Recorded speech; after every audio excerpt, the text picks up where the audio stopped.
एणिकी बड़ दायित्व तुलाइबे पंत।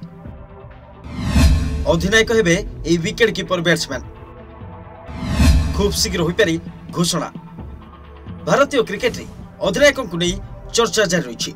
रोहित शर्मा परी टेस्ट टीम रो अधिनायक किए हेबो यहाकु नहीं आलोचना चली। अनेक विशेषज्ञ ए दायित्व तुलाइबा लागि तारका wicket keeper batsman Rishabh Pant को चयन करा उचित बोली कहउछन्ती। हेले ताहा हेउछि कि नहीं आगामी दिन में स्पष्ट हो। यह पूर्व पंत को दलर नेतृत्व दायित्व मिली। जातीय दल नुहे बरम दिल्ली क्रिकेट टीम अधिनायक भाव नियुक्ति मिली। रणजी ट्रॉफी आगामी मुकाबला रे भूमिका देखा मिल। तेबे शुक्रवार एने घोषणा करा बोली जଣା पड़छि।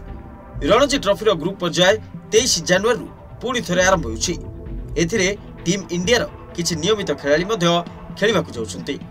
पंत पूर्व एसोसिएशन सभापति को दिल्ली पाई तांको उपलब्धता विषय जणाई दैथिले। एणु तांको दलर अधिनायक कराजियो बोली आशा करा जाउछि। दिल्ली यार परवर्ती मैच सौराष्ट्र विपक्ष रे खेलिबो। टाइम्स ऑफ इंडिया रिपोर्ट अनुसार जनवरी 17 शुक्रवार दिल्ली एवं जिला क्रिकेट संघर चयन कमिटी ए मैच पाई दल घोषणा करिवे। रिपोर्ट रे जणे डीडीसी अधिकारी उद्धृति दे कहा जायछि जे बैठक रे ही पंत को नाम चूड़ांत करा जिवो।